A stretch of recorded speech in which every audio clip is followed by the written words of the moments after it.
कोलकाता के आरजी कर medical college की ट्रेनी डॉक्टर के रेप व मर्डर केस में सियालदा कोर्ट ने मुख्य आरोपी संजय रॉय को दोषी करार दिया गया है। आपको बता दें 162 दिन बाद अदालत ने यह फैसला लिया है, जिसमें 18 जनवरी 2025 को संजय रॉय को मुख्य आरोपी को दोषी करार दिया गया है। और अभी सोमवार को जो है इसकी संजय रॉय को क्या सज़ा होने वाली है वो अदालत द्वारा सुनाई जाएगी। आपको बता दें 162 दिन लग गए इस पूरे केस में संजय रॉय को दोषी करारने में अदालत को।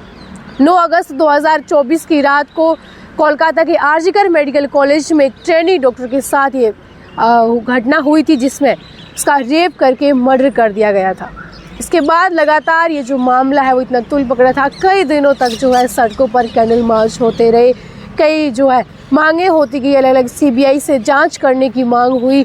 और इसके बाद 162 दिन तक इस पर पूरी अदालत ने अभी 162 दिन बाद इस मामले में फिर से कुछ नया अपडेट दे दिया है। और जो मुख्य आरोपी संजय रॉय है, जिसको पुलिस ने उसी वक्त पकड़ लिया था, उसको दोषी साबित कर दिया है। हालांकि संजय रॉय की कितनी क्या सज़ा मिलने वाली है, जहाँ पर सीबीआई की तो मांग है कि जो संजय रॉय को जो फांसी की सज़ा है वो होनी चाहिए। हालांकि सोमवार को जो अदालत है वो फैसला सुनाएगी कि क्या कुछ सज़ा है वो इस दोषी को होने वाली है। आपको बता दें इस मामले को लेकर के जो दोषी संजय रॉय है उसने क्या कुछ कहा है। उसने कहा है कि मुझे इस मामले में फंसाया गया है, मैंने ये काम नहीं किया, जिन्होंने ये काम किया है उन्हें जाने दिया गया है और इसमें एक IPS शामिल है। ये कहना है मुख्य दोषी संजय रॉय का।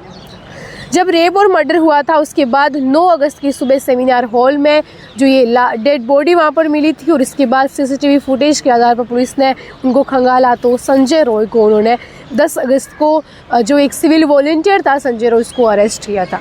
वहीं आपको बता दें जो ट्रेनी डॉक्टर पीड़ित है, वो ट्रेनी डॉक्टर के जो परिवार है उनका क्या कुछ कहना है, जिसमें उन्होंने कहा कि हमारे वकील और सीबीआई ने हमें कोर्ट नहीं जाने को कहा है, सीबीआई ज़्यादा कोशिश नहीं कर रही है, इसमें कोई ना कोई ज़रूर शामिल है, मुझे हाल की कोर्ट कार्रवाई के बारे में कुछ नहीं पता, ये कहना है उनके परिवार का। सीबीआई ने मुझे कभी नहीं बुलाया, 1 या 2 बार हमारे घर आए, लेकिन जब भी हमने जांच के बारे में पूछा उन्होंने हमेशा कहा कि जांच चल रही है।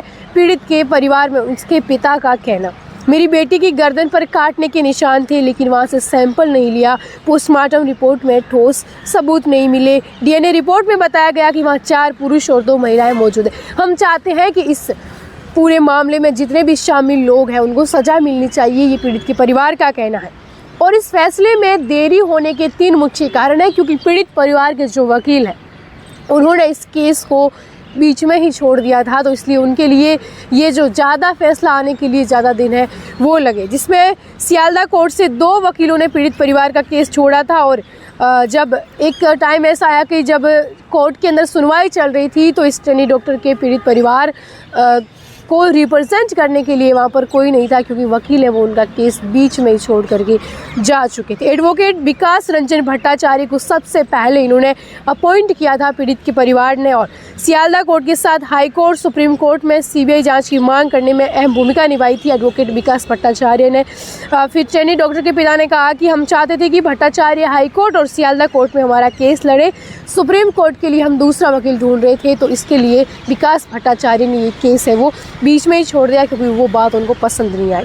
वहीं आपको बता दें कि उनके बाद उन्होंने एडवोकेट वृंदा ग्रोवर को अपॉइंट किया था। इसके बाद इन्होंने अदालत कोर्ट में पीड़ित परिवार को रिप्रेजेंट किया और 11 दिसंबर को वृंदा ग्रोवर ने खुद को इस केस से अलग कर दिया, वो इस केस में फिर आगे नहीं है। इसके बाद वृंदा ग्रोवर की केस छोड़ने के बाद पीड़ित परिवार ने जो डॉक्टर है, सीनियर एडवोकेट और उन सब से मदद की गुहार लाई। इसके बाद करुणा नंदी से उनका पक्ष रखने की अपील की और उनके चैम्बर के एडवोकेट राजदीप हलदर सियालदा कोर्ट में अब पीड़ित परिवार का केस है वो लड़ रहे हैं।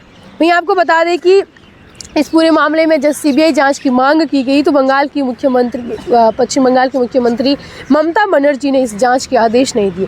फिर हाई कोर्ट के आदेश के बाद 13 अगस्त को सीबीआई को ये जांच सौंपी गई और इसके बाद सीबीआई ने नए सिरे से जांच की, लेकिन जब तक सीबीआई ने जांच शुरू की इस घटना को 5 दिन है वो हो चुके थे। फिलहाल सोमवार को देखने को मिलेगा कि इस मुख्य दोषी को जो कोर्ट है वो क्या सजा है सुना।